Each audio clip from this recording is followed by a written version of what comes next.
Tutor, compañeros, me presento. Mi nombre es Ramiro Pinto, estudiante de Tecnología de Regencia de Farmacia de la UNAD.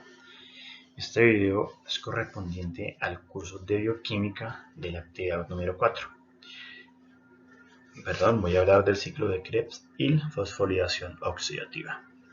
Y empecemos con la exposición.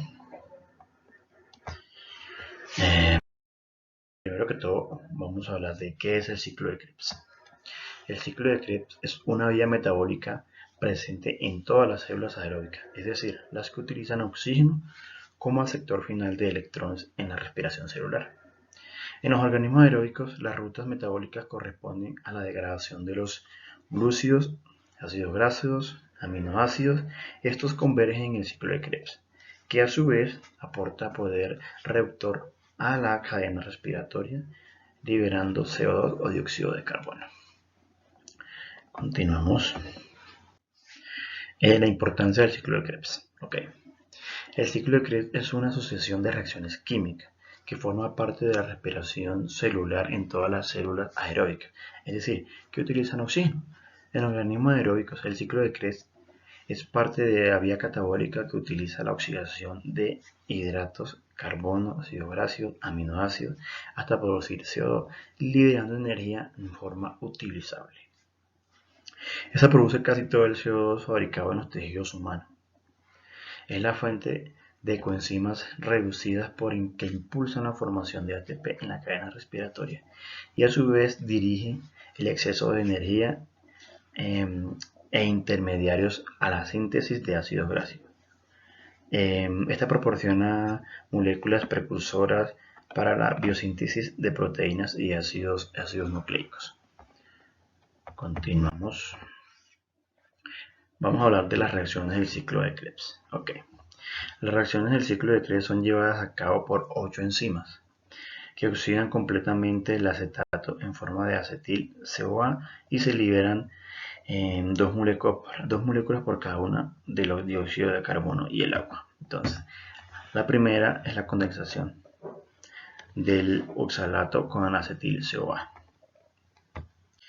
La segunda es la isometrización del citrato a isocitrato, como lo podemos observar en los siguientes gráficos. La tercera es la oxidación y decarboxilización del isocitrato.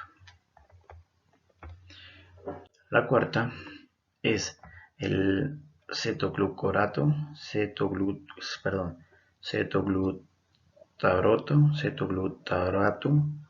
y se transforma en succinil, CoA. El quinto paso, el succinil rinde succinato y GTP. El sexto, el succinato se transforma en fumarato.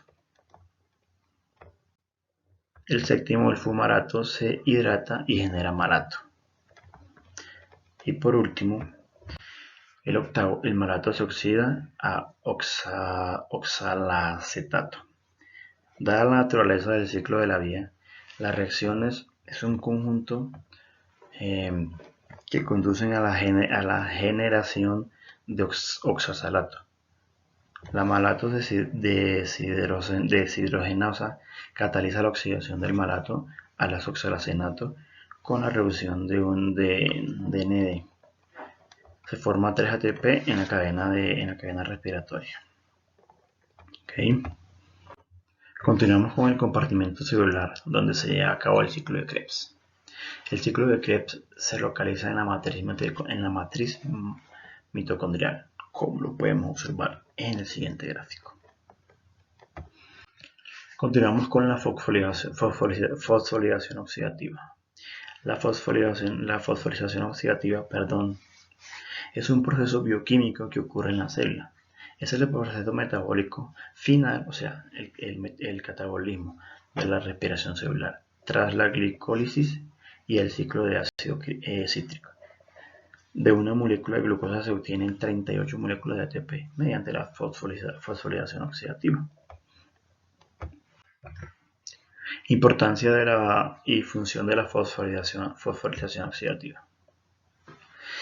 La importancia de la fosforilación oxidativa es la formación de ATP generada por la transferencia de electrones. Toda la ruta metabólica en los organismos aeróbicos convergen para permitir el flujo de electrones hasta el oxígeno, reduciendo la energía para la generación de ATP. Se construye en la etapa final del catabolismo de todas las biomoléculas.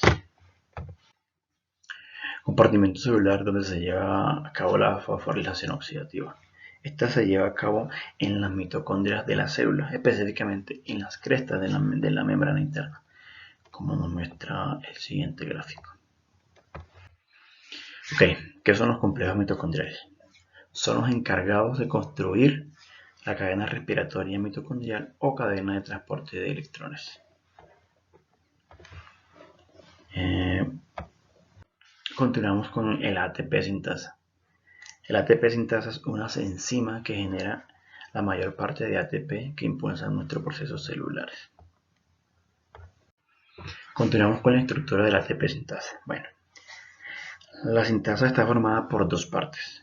La F1, que fue el primer factor necesario para la fosforilación oxidativa, que se consiguió al aislar, o sea, a partir de mitocondrias de tejido cárnico bovino. Este es soluble y posee actividad ATP sintasa, correspondiente al complejo formado por las subunidades. Y la otra parte es el F0. Es otro componente que se descubrió como un factor que aporta sensibilidad a la oligomicina, es decir, a la actividad sintasa del F1, inhibida por la oligomicina cuando F0 está presente en este formato por las subunidades aquí correspondientes, que son la C12 y la B2. Estas hacen puente entre el F0 y el F1. Bueno, funcionamiento de la ATP sintasa. Las enzimas conocidas como ATP sintasa son aquellas con capacidad de generar moléculas ATP, o sea, adenina trifosfato, a partir del ADP, adenina difosfato, y PI, fosfato inorgánico. Las ATP sintasas funcionan gracias a la diferencia de potencial electrónico entre los dos lados de la membrana en la que se encuentran.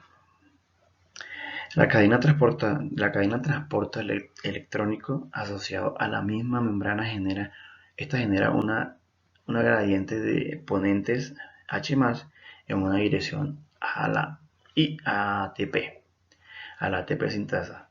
Los devuelve al interior del compartimento celular. De esta manera se mantiene el equilibrio electrónico y se obtiene energía. Y bueno, muchas gracias.